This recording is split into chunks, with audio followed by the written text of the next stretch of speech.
what is extremely hard to resist. My girlfriend got that absolutely horrible habit to stick her finger in my mouth to bother me when I'm yawning, and that always stops my yawn, leaving me with a half yawn that my body is not content with. I used to suffer at buffets when I was a kid. After I started losing weight and learning the right way to eat, it's always just 2 plates at a buffet for me now, rarely more. I hardly go. But whenever I do, it's for the variety and not the amount. Indian buffets are still the killer though. 2 plates and you feel like you just ate a bucket of fried chicken. What's worse is it's always a daytime buffet, so your day is shot. Sugar. As a former sugar addict who now drinks his coffee black and loves it, I can tell you the trick to successfully giving it up. Keep track of how much you use. Back off a tiny bit at a time. I think it took me 6 months to stop putting sugar in my coffee, maybe even a year. Each week, I used a teeny tiny bit less. At one point, I had to go to one of those fancy kitchen stores, Cyril a table, to buy a ridiculously tiny spoon because I'd gotten the amount down to a point where I was stuck because I still kept putting too much on a teaspoon. So I bought a smaller spoon. As for cereal, I bought a container to dump cereal into instead of keeping it in the cereal box, and I started mixing in less sweet cereals. At first, just a little. Eventually, the container was just healthy cereal with no sugary stuff at all. Every time I tried to go cold turkey, I failed. So, I changed my approach. I started cutting back little by little over a long period of time. As a medical doctor, this phenomenon has landed me in some very awkward situations, whereby an adult patient brings their basically feral child to a visit with me in my small office, because they've got no one who can babysit them. When the kid walks around touching my things, and or won't be quiet long enough to let me and their mother have an adult conversation, even after I've kindly asked them to settle down, I'm left with 2 choices. Neither of them favorable. I can tell the kid to behave with a bit more edge in my voice, and arouse the mother's mama bear protective instincts. I've never had a mother angry enough at me for disciplining her kid that she walked out on the spot or chewed me out, but I have had one suddenly become a lot colder to me, and never come back, when I've done this. The second option is to ask the mother to do something about her kid. This is only slightly less of a loss of face for the mother, though, because it often involves drawing attention to the fact that she's not parenting very well. So often I'll just become silent and patiently wait for the kid to be quiet and sit down, or the mother to do something about the kid, which is also awkward, if neither of these things happens within a few seconds. I was in the waiting room when a doctor exploded onto a mother and her son. Apparently the physician's assistant forgot to lock the drawers for the cotton swabs, bandage packs and stitches remover kits. Well, when the mother and child were waiting for the doctor to finish up with someone else and get to them, the mother just let the little shit dig through and open all the packages and make a pile on the floor. The doctor was livid. I truly hope she was promptly removed as a patient. I really can't grasp how people let their kids behave this way. Mine are by no means perfect, but they are absolutely taught to be respectful in public or we peace out. We look with our eyes, not our hands. One of the first rules I actually learned as a kid too. As a special education teacher who very often had parents bring my students and their young siblings to meetings, I spent a lot of time saying, "Oh, that is not safe," and just waiting for them to help the child be safe. It seems to me that it is a win for you if you say something gentle and still the mom never comes back. This reminds me of a story. I had a cutesy little boyfriend-girlfriend thing in like 5th grade with my best friend's brother, but I found out he asked another one of my friends to be his girlfriend. Now I know we were 10, but it hurt my feelings, so I broke up with him and cried like crazy. His mom told my best friend she couldn't be my friend anymore, then called my mom up screaming, saying she'll fight tooth and nails for her kids and I'm overreacting because it's normal to date multiple people before you get married. What a weird family. So about a week ago I posted on Facebook AskReddit against anti-vaxxers. Without any other comment, my stepmother posted "fuck you" to me. Why? Her 2 kids are anti-vaxxers who haven't gotten their shots yet. She has had her vaccine. I'm 43. By the way, I've since blocked her on Facebook as this was a last straw in a long line of insults from someone who has used that exact mama bear line on me before. Some women are so judgmental about other women, particularly when it comes to looks or fashion. Also the women who seem to enjoy forming cliques and cutting out anyone they deem to be an outsider. Worked with an office full of them once. It really sucked. When I first got out of grad school, my first, and as it turns out, only, teaching job was long-term substituting for a friend while she went on maternity leave. The kids' classroom were mine for the first half of the school year, but we coordinated so that things would be pretty smooth transitioning back to my friend teaching at the end of her leave. My friend was part of a 2-teacher team who ran the 8th grade student council. I told the other teacher that I would be happy to help her with the club in my friend's absence, but she insisted she didn't need my help. She then proceeded to 100% ignore me and treat me as if I was invisible during all future interactions.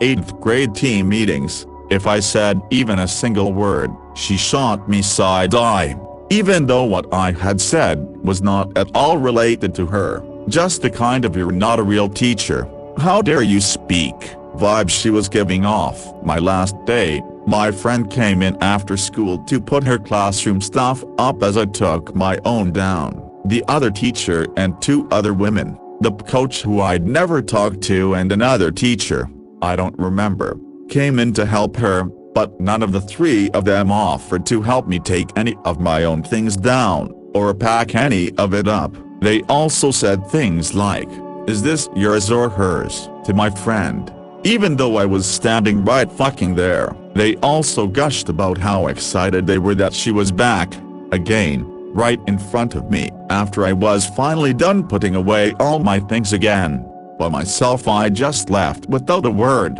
I texted my friend about it later, and she apologized for her other friend's behavior but just excused it as, "Yeah, they're definitely the mean girls types." I was just floored. These were teachers, you know, the people who are supposed to teach children not to bully other people, and I had never been anything but nice to everyone I met during my time there, but they didn't care. I wasn't part of their group, so I wasn't worth their time. It became one of a laundry list of reasons I decided I didn't actually want to be a teacher for a living.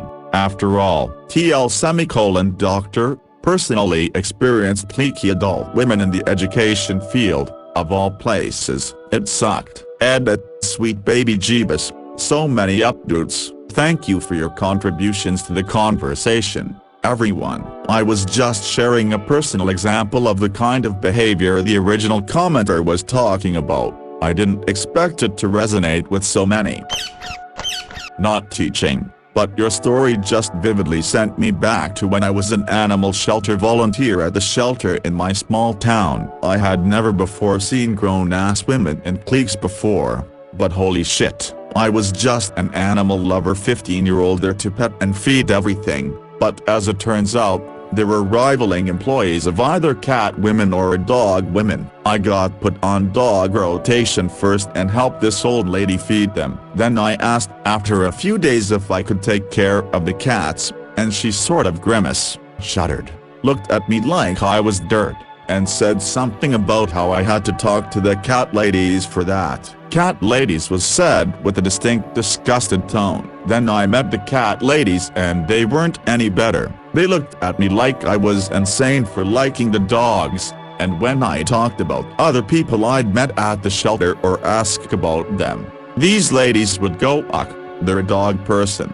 again," said with blatant disgust. Eventually my brother-in-law found orphaned injured super young kittens, called animal control in a panic, who then took them and said they were just going to put them down because they're so young. 2 were bottle feeding age, 3 were an older litter that could eat wet food. I walked my ass into that shelter since I was a damn volunteer anyway, demanded they give me those babies, and then never fucking went back. Still have the little too. Fuck those people. Grown adults in cliques and also not wanting to put effort into the literal definition of their job description. Seriously, my wife and I tried to adopt a 3-legged pit bull who had been shot by a cop. We have a beautiful home, 2 very friendly dogs, and give them super high quality food. They gave the dog to someone else, so we were like, okay, at least the dog found a home. Disappointed but alright. A month later, the adoption agency contacts us and said they took the dog back and she urgently needed a new home because her adopter was too poor. We told her we'd just adopted a special needs cat and she said oh, she doesn't like cats, but if you got rid of the cat, ma'am? Question mark. Same here in the UK, my friend tried to adopt a dog. Between him and his partner there was a guarantee that the dog would be left maximum 1 hour alone a week. They had a good-sized garden, but still couldn't get the dog from a rescue. Mio and I were looking for a young dog to bring into the family, no go as we have children. Oh sweet bottle baby kittens, good for you for rescuing all of them. Many years ago we raised the pair from day one. So tiny and weak we had to resort to stomach tubes initially. They were so bonded with us. They were just wonderful. Amazing how mere mewling puffs of kitten lint turned into 2 15-pound long hair cats, still fighting in my lap over who got to be closer to my face. Thought I was a cat person exclusively, until a relative moved close by with their large dog. What an incredible sweet lovey snuggle that guy is too. The idea that the cat and dog volunteers actively disdain each other is really appalling, and I bet they both look down their noses at the rabbit people. I experienced this as well working as a substitute teacher. The teacher I was subbing for was always kind but I was a non-person to everyone else. I also saw so much backbiting when a teacher would try something different in their classroom. The other teachers would either ignore it or raise holy hell, but there was rarely public support. I mean, aren't we all here to help kids? Isn't any action geared like that to be supported and evaluated and then adopted if it's better than the old way? I volunteered at a middle school for a year and a lot of the other volunteers were mothers whose kids attended that school. They were really awful and bullied this one new teacher horribly. Poor woman, really felt for her. What a horrible experience. My experience working in education was that teachers frequently operated on the same intellectual level as their students regardless of age. Sometimes they'd even use the same excuses for not getting their work done, like pretending the computer ate their report card entries even though we could tell they'd never even logged in. It's very common for mothers or female relatives to be some of the first ones to comment on a woman's weight, appearance, or personal style, fashion choices, as well as reinforcing a sense of self-hatred. That is, I look so fat in this outfit, and you look so ugly in that color. All while tearing other women down. I can't believe she's wearing that, doesn't she know how she looks? When you have that reinforcement that it's normal to say things like that, because if your mom does it then it's okay to do it too. Then you just treat it as normal, and because it's so common, you find other women to do it with and it just becomes a cycle. If you try to break it, then you're labeled as sensitive, a bore, and oh my god we're just having fun. Chill out, it's not that serious. I still remember the first time I called my mom on talking shit about a woman wearing something she didn't like, and she got so fucking mad at me. To me it would mean women who bag on other women for womaning differently than they do. This becomes really toxic after childbirth. Some women will feel nothing about letting you know how you are parenting wrong by using this product or letting your child do this particular thing. Women who are able to stay at home will be made to feel guilty for not helping to provide, and women who work are made to feel guilty for abandoning their child. I wish women were more understanding about dealing with differences and letting things slide a bit more. You should never feel higher after putting someone else down. That being said, I don't know how we did it, but I found the world's greatest group of moms when my son was 1.5 years old. We came from all walks of life and supported the ever-loving hell out of each other. This was in Phoenix late 90s and we were completely tight until I moved away when my son was 5. I miss all of them. I'm witnessing this among my observation of baby mama and her other mom friends. It's subtle fuckery that starts off with a small comment about someone's day and then it becomes a one-upping contest. Just a bunch of pounding on their milk-stained shirts as they scream out who has the superior vulva. Online mom groups are some of the most toxic places I've ever seen. I mean, I'm sure they're not the worst thing online. There are incels and such, but considering how common it is to have children, you'd think there'd be more sane parenting groups out there. Because the sane people just use all the many friends and family they have to fill that role. As always, people that need these social tools often have issues, and are perceived as having issues, or causing problems. You see it in other communities like fraternities/sororities/social clubs. Most Greeks are pretty average, but there's a solid component 10 to 50% that don't have anything else. Without the frat they'd be a complete nobody. There's people like this that are just quiet and chill. However, sometimes they're searching for a group, because they don't play well with others. P.S. I'm not saying everyone in these groups is like that, but it's a thing. Also, not shitting on Greek life. I get fed up seeing that stuff on Reddit, but it is a type of person out there. My sister was saying my wife took the easy way out by having a C-section. It was an emergency C after being in labor for over 24 hours. Then she was in a wheelchair for 2 weeks before she could carry her own baby. On the other hand, my sister who gave birth like a real woman water broke. 15 minutes later gave birth, walked around holding her baby 30 minutes later.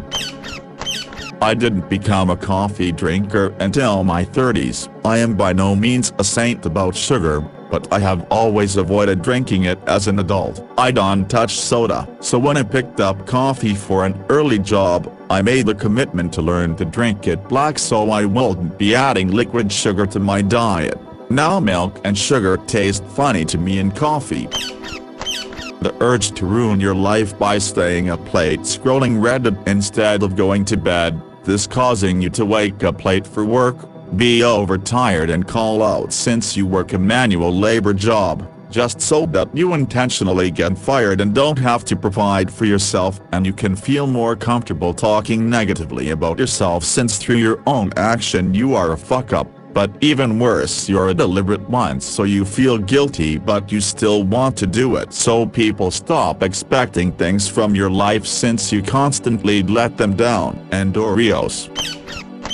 Positivity journal. My day. At the end of every day take literally 5 minutes to write down as much as you can remember that you accomplished. Nothing is too small to write down. Can't think of anything? Write down got out of bed. Didn't get out of bed all day? Write down woke up. Biggest thing that triggers my anxiety spirals is an overwhelming guilt about everything, and then absolutely ignoring any accomplishment I make. Doing the journal at night disconnects any bullshit you make up in the moment over why finishing a task isn't worth praising yourself. Takes time. I'm still an anxious wreck but I'm better than I was a year ago. Also, Oreos.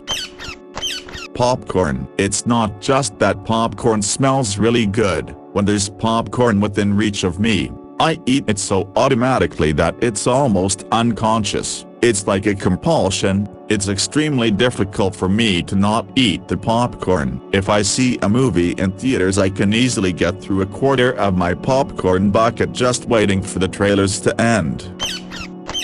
he is referring to a Reddit Hall of Fame comment. AskReddit thread topic: if you could have sex one time with anyone, dead or alive, who would it be? Some guy gives a long heartfelt post about how he would have sex one more time with his wife who had passed away. Comment got lots of love, awards etc. Some guy responds, I also choose this guy's dead wife.